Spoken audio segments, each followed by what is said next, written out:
Hello guys, welcome to my YouTube channel Robin Study Channel. Guys, I am going to make a new video, so please subscribe to this my channel. Guys, आज हम लोग पढ़ने वाले हैं continuity of composite function. Continuity of composite function. Composite function को सबसे पहले हम लोग डिफाइन करेंगे।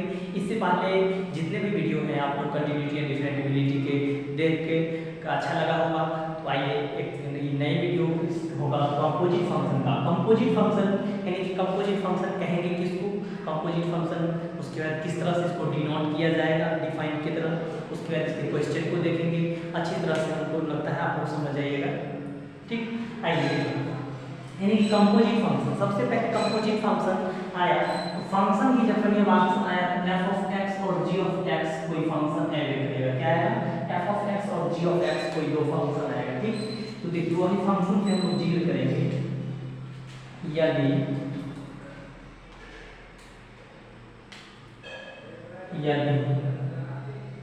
f of x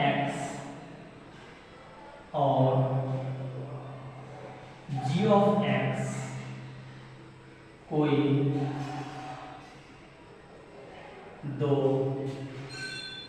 फंक्शन है,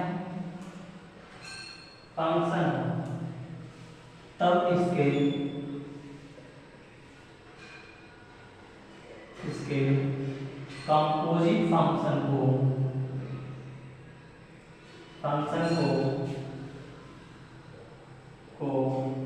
f o g of x या g o f of x से डिनोट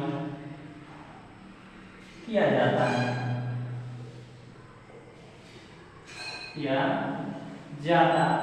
है।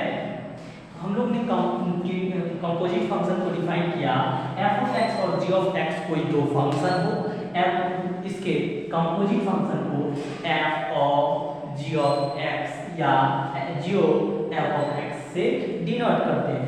क्या करते हैं? इसके दो फंक्शन जो है कंपोजिट फंक्शन को डिनोट करने के लिए f o g of x या g o f of x से क्या करेंगे?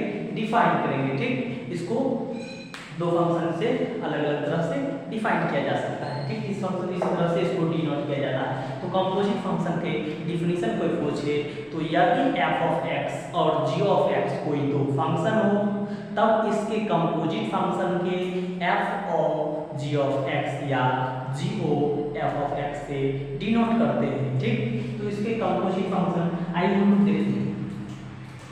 जैसे होता है चूंकि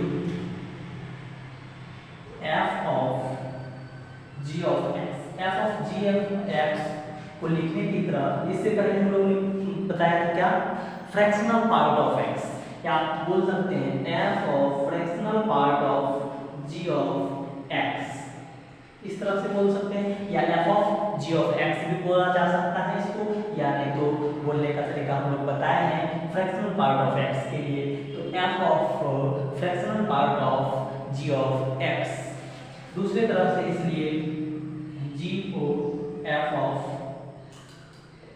x is equal to g fractional part of f of x, ऐसे बोला जा सकता है। ठीक, तो इस तरह से आप लोग डिफाइन कर सकते हैं। और यह दो फार्मूला जो है यह बेस्ड है, इससे आपका हर एक क्वेश्चन बनेगा बाइटर बाय टर्म। ठीक, तो आइए यह क्वेश्चन जो है आप लोग को बोर्ड व्यू से क्वेश्चन ऑब्जेक्टिव पूछा जाता है, और एडवांस में भी इससे यह दो फार्मूला है, इससे आप लोग का एक क्वेश्चन पूछा जाता है। ठीक, कितना? एक क्वेश्चन पूछा जाता है एडवांस में, जे एडवांस में। ठीक, तो देखिए कंपोजिट फंक्शन, यदि f of x और g of x कोई दो फंक्शन हो, तब इसके कंपोजिट फंक्शन को f of g of x से या g o f of x से डिनोट करते हैं। और इसके कंपोजिट फंक्शन जैसे f o g of x को कैसे लिखने का तरीका है? f of fractional part of g of x।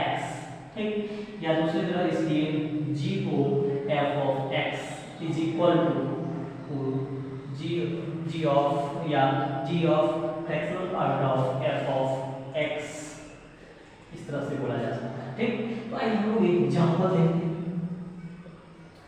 First number example देखते हैं, जैसे f of x is equal to mod of x दिया हुआ है, और g of x is equal to cos x। क्या है? cos x। सबसे पहले पूछा गया है f of x is equal to दिया हुआ है mod of x is equal to, यानी कि g of x is equal to cos x। इस तरह दिया हुआ है, पूछेगा क्या? फाइंड करने के लिए कहेगा f of g और कहेगा g o f of x find करने के लिए। ठीक, तो सबसे पहले हम लोग देखेंगे f o g of x। ठीक, इसको हम लोग डिफाइन करते हैं किस तरह से? इस तरह से डिफाइन करते हैं f of fractional part of g of x, इस तरह से डिफाइन करते हैं। और g of x का वैल्यू क्या दिया है? cos x। तो रखिए f of cos x ऐसे डायरेक्टली लिखा जा सकता है। ठीक, पोस्ट रखने के बाद एक मिड ब्रैकेट का पोस्ट है। ठीक, इसको लेके हम लोग जब पढ़ेंगे कंटिन्यूटी या डिफरेंशिएबिलिटी में, लेकिन इसको पढ़ा जाता है फ्रैक्शनल पार्ट ऑफ x। ठीक, तो इस तरह से लिख सकते हैं cos x। ठीक, तो देखिए f of x is equal to है मॉड ऑफ x, या f of अल्फा रहेगा तो क्या आएगा? मॉड ऑफ अल्फा, या f of cos x है तो क्या देगा? मॉड ऑफ cos x दे सकता है, मॉड ऑफ cos x। यहाँ f of cos x है तो क्या होगा? मॉड ऑफ cos x हो सकता है, cos x। ठीक, यह समझने में आप लोगों को कोई दिक्कत? जैसे आप लोग जिस फॉर्मूला जानते हैं f o g of x is equal to f of fractional part of g of x। ठीक, तो इस तरह से डिफाइन कर सकते हैं।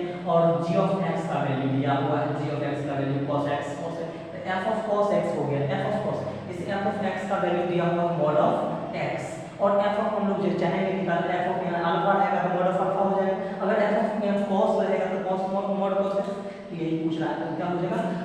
Mod of cos x। यही आपका आंसर हो गया। देखिए आप निकालना है g o f of x, g o f of x, देखिए वो भी दिखाते हैं आपको।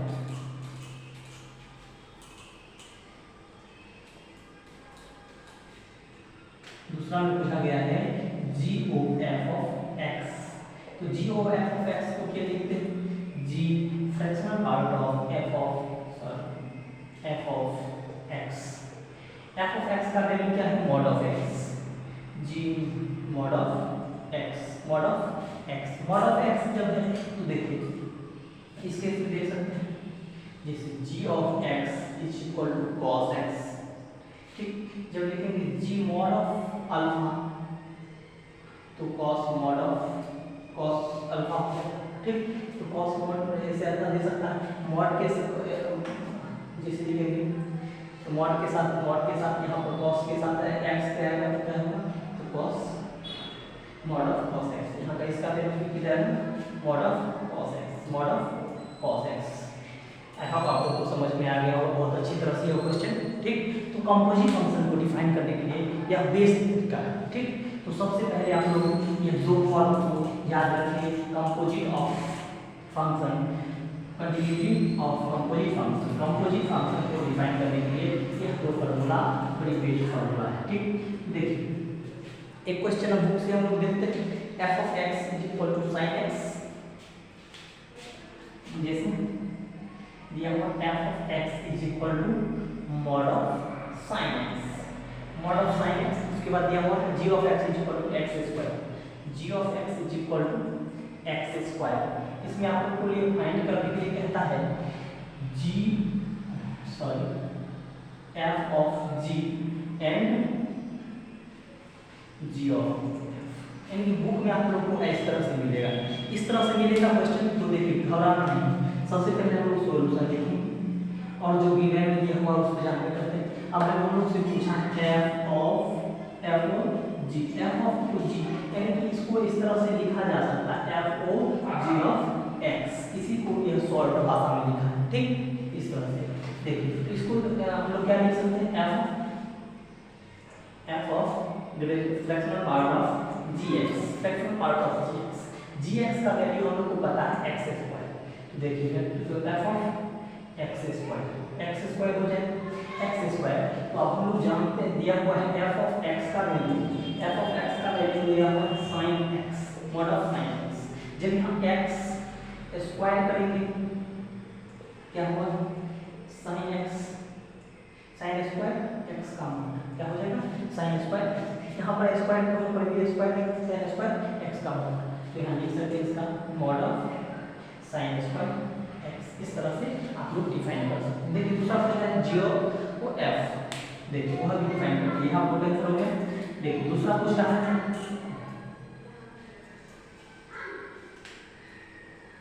जी ओ एफ, इसको भी लिख सकते हैं g of f of x, और इसको डिफाइन करने के लिए क्या बताया था, g fractional part of f of x, fractional part of f of x, g f of x का वैल्यू क्या है, mod of sine x, mod of sine x, ठीक। तो हम लोग जी ऑफ एक्स का वैल्यू क्या है, जी ऑफ एक्स का value x square, g of x का वैल्यू एक्स स्क्वायर, यहाँ पर अगर पूछा जाए g mod of x, g mod of x, तब पर भी क्या हो जाएगा, एक्स का मॉड का स्क्वायर हो जाएगा, जी के टर्म में, जी के टर्म में एक्स स्क्वायर, यहाँ पर पूछा जाता है g of f of x, यहाँ पर मॉड के टर्म में लेंगे जब क्या चला जाएगा, एफ ऑफ एक्स के टर्म में, ठीक। तो एफ ऑफ एक्स का value mod of x sine के टर्म में है, तो साइन के टर्म में स्क्वायर में, तो साइन यहाँ पर आ जाएगा, तो g of mod of sine x, sine के टर्म यहाँ भी एक्स के टर्म में, यहाँ पर क्या होगा, साइन एक्स के मॉड ऑफ साइन एक्स का पावर में स्क्वायर, यहाँ देख सकते हैं साइन एक्स मॉड का होल स्क्वायर, इसको मॉड के पावर में 2 नहीं रहता, यह अंदर चला जाएगा, तो क्या होगा, sine square x, mod of sine square x, बस ये दोनों का फंक्शन वही आंसर था साइन। अगर आपको ऑब्जेक्टिव से चेक किया जा सकता है जी ऑफ एक्स स्क्वायर में है, तो मॉड का फंक्शन जो होगा साइन स्क्वायर एक्स मॉड में रहेगा, या यहाँ फंक्शन उल्टा रहेगा तो सेमी फंक्शन दिया जाएगा, ठीक। तो आप लोग कंपोजिट फंक्शन को बहुत अच्छी तरह से समझ रहे होंगे। तो कंपोजिट फंक्शन कहेंगे किसको, तो लाइए यहाँ के लिए ग्राउंड जिक्र कर देते हैं आप लोग को कंपोजिट फंक्शन। देखिए कंपोजिट फंक्शन, यदि एफ ऑफ एक्स और जी ऑफ एक्स कोई दो फंक्शन हो तब इसके कंपोजिट फंक्शन को f o g of x या g o f of x से डिनोट करेंगे, और चूंकि f o g of x is equal to क्या होता है formula, f of fractional part of g of x, ठीक। मिड ब्रैकेट के या फ्रैक्शनल पार्ट बोलने में अच्छा लगता है, g o f of x, fractional part हम लोग पढ़ चुके हैं, g into fractional part of f of x. इस तरह से यह दो फॉर्मूला पता है, तो आप लोग कंपोजिट फंक्शन को हर एक क्वेश्चन को गर्दा उड़ा सकते हैं, ठीक। तो अगर अच्छा लगे वीडियो तो लाइक शेयर और सब्सक्राइब जरूर कीजिएगा।